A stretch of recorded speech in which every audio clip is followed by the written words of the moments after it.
quit planning for 30 days.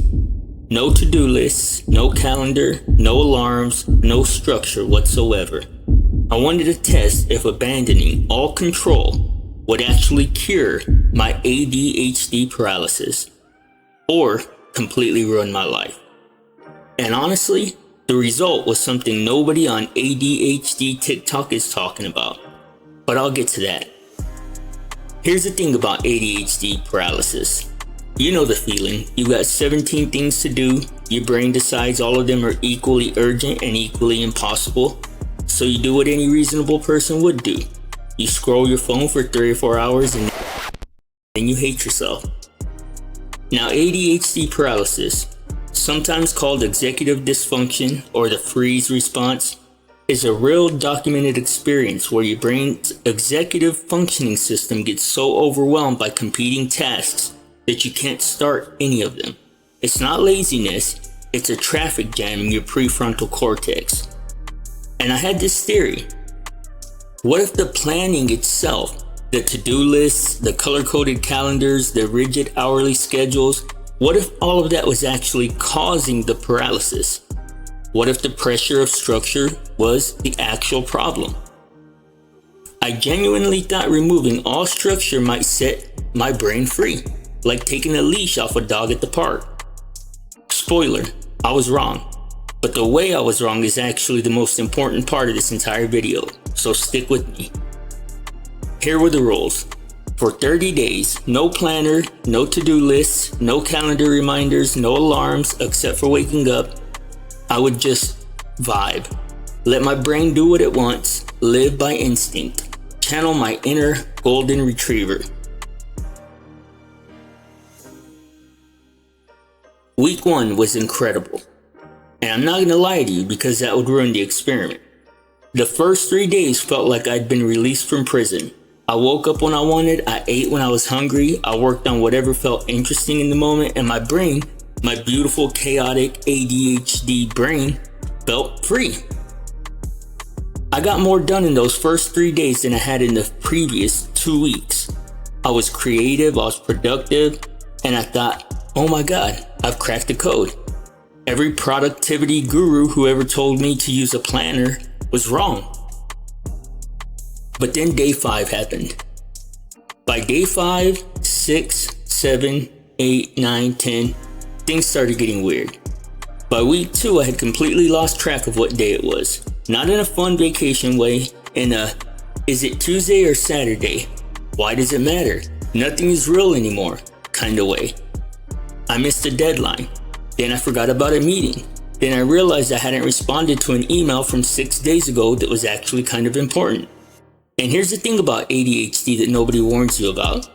When one thing falls through, it doesn't just stay falling. It creates this domino effect of shame.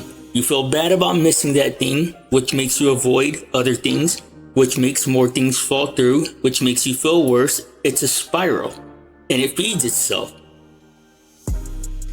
Now, ADHD brains often experience something called time blindness, difficulty perceiving and managing time. This is linked to differences in how the prefrontal cortex processes temporal information. So when I say lost track of time, I don't mean, oops, it's 4 p.m. already. I mean entire days blurring together and I couldn't tell you what I'd accomplished in any of them. And by week 3, I discovered something about ADHD paralysis that I'd never understood before. Something that completely changed how I think about my own brain. But first, let me tell you about the sink. The sink. By week 3, I had dishes in my sink that had been there for 9 days. 9 days. And it's not that I didn't notice them. I noticed them every time I walked into the kitchen. I looked at them, thought, I should do those. And then my brain went, but also there are 47 other things that I should do. And we can't figure out which one to start with. And also, what if you start these dishes and then remember there's something else you're supposed to do that's important? And also, what is more important? We don't know because there's no list. So let's just sit down. This is the part about ADHD paralysis that nobody explains. It's not laziness. It's not even procrastination. It's a traffic jam in your brain. Every task becomes equally urgent and equally impossible. And your executive function, the part of your brain that's supposed to sort, prioritize, and sequence tasks, just blue screens. Like an old computer trying to run 40 programs at once with 2 gigabytes of RAM. Now, executive function refers to cognitive processes that include working memory, flexible thinking, and self-control. ADHD is associated with differences in these processes, particularly in task initiation and prioritization. So when I say my brain couldn't figure out where to start, I'm not being dramatic. The system literally designed to do that job was offline. By week 3, I was getting less done than before the experiment, way less. The freedom had become its own cage. I had so much unstructured time that my brain couldn't decide what to do with any of it. And every day that passed, the pile of undone tasks grew, which made the paralysis worse, which made me avoid more, which grew the pile. Same spiral, but faster now. And this is where it gets really interesting, because my brain, without any external structure, started doing something that I've never heard anyone talk about, something that completely reframed how I understand ADHD.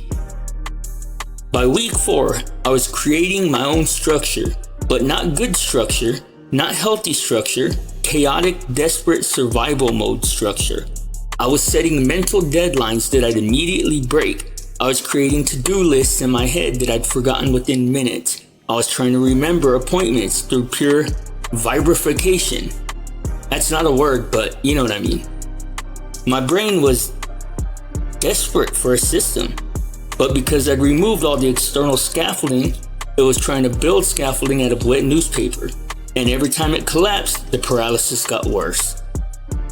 And here's the insight that hit me like a truck. ADHD brains don't struggle with planning because they hate structure. They struggle because they can't generate structure internally. It's literally what the executive function deficit is. It's like asking someone with a broken leg to walk without crutches and then being surprised when they fall. The crutches aren't the problem.